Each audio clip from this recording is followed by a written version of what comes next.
Resident Evil is a long and storied franchise with lots to learn about. Hi folks, it's Falcon, and today on gameranx, here's 10 Resident Evil facts you probably didn't know. Number 10, Leon Kennedy is a type A when it comes to blood type. The reason we know this, of course, is that Japanese video game manuals include that information. Why, you might ask? Well, there's actually a big belief in Japan that blood type determines personality. Type A blood would mean a perfectionist who works well with others but is also nervous and anxious. Although biologically speaking, that is a very dicey prospect, probably not provable with science. If the entire population at least understands what is meant by it, it actually erases a lot of the need for certain types of exposition. There's a cultural shorthand, so to speak, and you can say, well, this person works well with others, is a perfectionist, and gets really antsy about stuff by saying they're a type A. And Leon Kennedy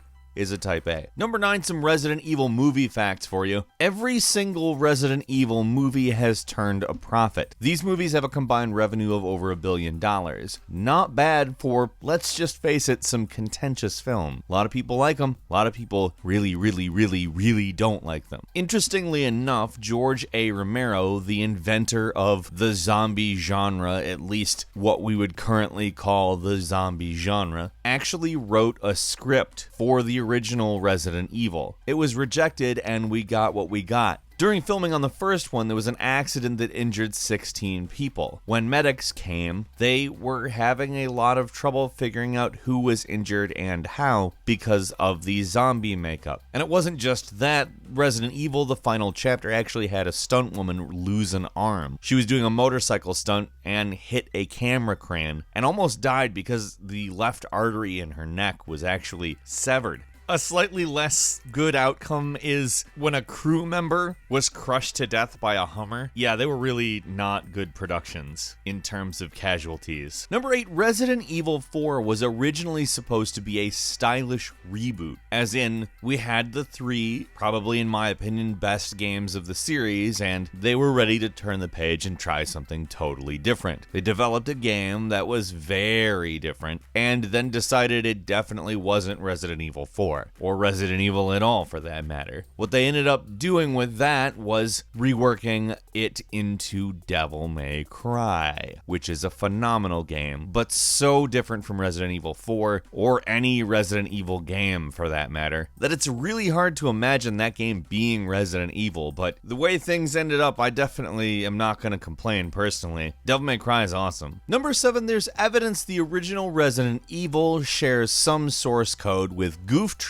for the Super Nintendo. Now, I do not have definitive proof for this. I spent a lot of time trying to dig to find some sort of final word on the situation, but Goof Troop was directed by Shinji Mikami. Resident Evil was developed by Shinji Mikami. Resident Evil's 3D movement is apparently a pseudo 3D movement, which uses entirely 2D planes in order to accomplish what it's doing. The original basis for Resident Evil was apparently Goof Troop. You can find this all over the internet, basically stated as fact, with some little tidbits of evidence with it. I'd personally like to hear it out of Shinji Mikami's mouth, but where there is smoke, there is fire a lot of the time.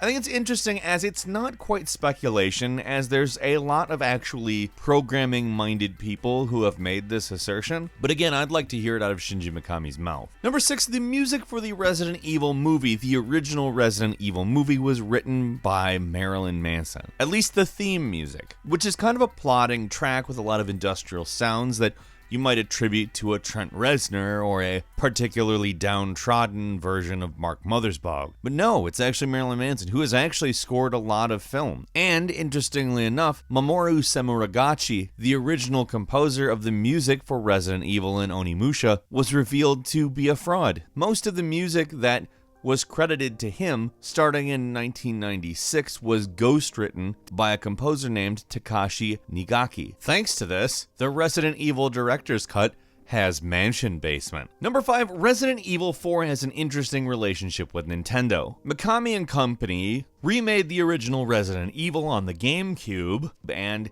it didn't sell that well. What Mikami took this as was that consumers didn't want strictly survival horror. Never mind that it was the original Resident Evil game on the GameCube, a system that had no affiliation with Resident Evil at all. In any case, all three console companies tried to court Mikami to get Resident Evil 4 as an exclusive. Originally, he actually met with Microsoft, but they failed to wow him or even give a coherent mission statement according to him. He just didn't want to go with Sony because he didn't like the emotion engine of the PlayStation 2, and Nintendo eventually courted him by saying games are incredible toys crafted by Shigeru Miyamoto, and putting Resident Evil here will put them on a level with him, or at least something to that extent. He went with that because it's at least coherent, I guess. Number 4, Resident Evil 2 basically was a disaster in development. It was the first game Hideki Kamiya had developed, and he revealed some things on Twitter about how turbulent it had been. You see, it's a game where they pretty much developed a full game and then threw it out and then rewrote the entire thing. And Kamiya had said that it had got him to start drinking basically on a daily basis, which the way he says it, it seems as though it is a negative. Number 3, Capcom had considered remaking Resident Evil 2 way back in 2002 for the Nintendo GameCube, but Shinji Mikami did not want to do it because he was working on Resident Evil 4. And as we know, people who care about things usually don't want to do things that get in the way of the thing they care about. In the following years, though, Hideki Kamiya apparently had done a lot of pestering of Capcom to try to get the remake to happen. And on top of that, they had even considered the first-person view in the same way as Resident Evil 7 because they actually used the engine from Resident Evil 7 to make the game. They also thought they might do the fixed cameras with the tank controls, but it ended up figuring that didn't really work as well in 2019, and I think they made the right choice. It looks amazing, and I cannot wait to play it. Number 2, Resident Evil was originally inspired by a game called Sweet Home. It's actually a game that's made very similarly in structure, and it was a game that was based on a movie, but the movie is widely regarded to be much less good than the game, which is not something that normally happens with licensed games. Resident Evil even actually began as a remake of Sweet Home. Now, beyond the fact that the game used a lot of the same mansion unlocking slowly mechanics that eventually inspired Resident Evil, it was also a turn-based RPG, which is very interesting to think about when looking at it because it's just very much of that. It looks very much like that, but at the same time has this very strange sort of gooey quality to a lot of aspects of it. And it really has some amazing art considering the time. And when I say amazing, I don't mean like it was very stylish. I mean like it was really, really incredibly good. And finally, number 1, interestingly enough, Resident Evil 1 originally had a 2-player mode, which is interesting because it probably would have worked except for characters had too high of a polygon count for the PlayStation to handle it. Speaking of too many polygons for the PlayStation to handle, the reason they ended up going with the pre-rendered backgrounds is actually quite interesting. Originally, Resident Evil was intended to be a first-person shooter that was fully 3D. Now, thinking about why they didn't do 2-player because of the polygon counts of characters sounds to me like probably not something that would have worked, at least on the level that they wanted it to work on. So what they ultimately found was Alone in the Dark. Alone in the Dark obviously moves quite a bit like Resident Evil, and when they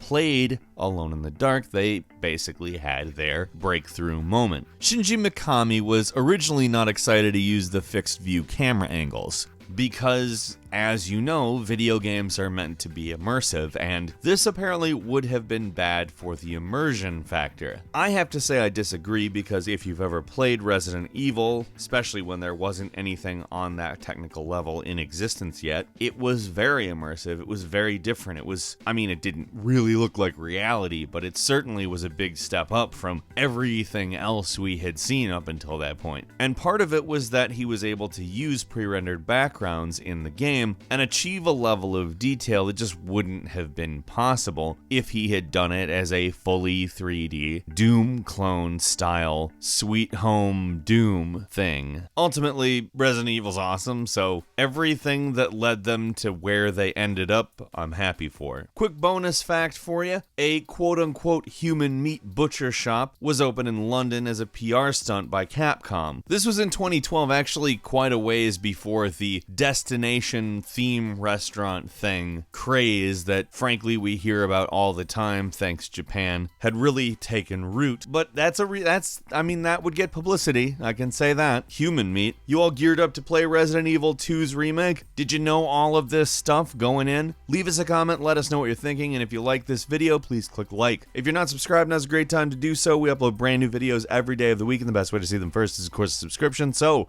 click that subscribe button, and don't forget to click the notification bell. As always, we thank you very much for watching this video. I'm Falcon. You can follow me on Twitter at Falcon the Hero. We'll see you next time, right here on gameranx.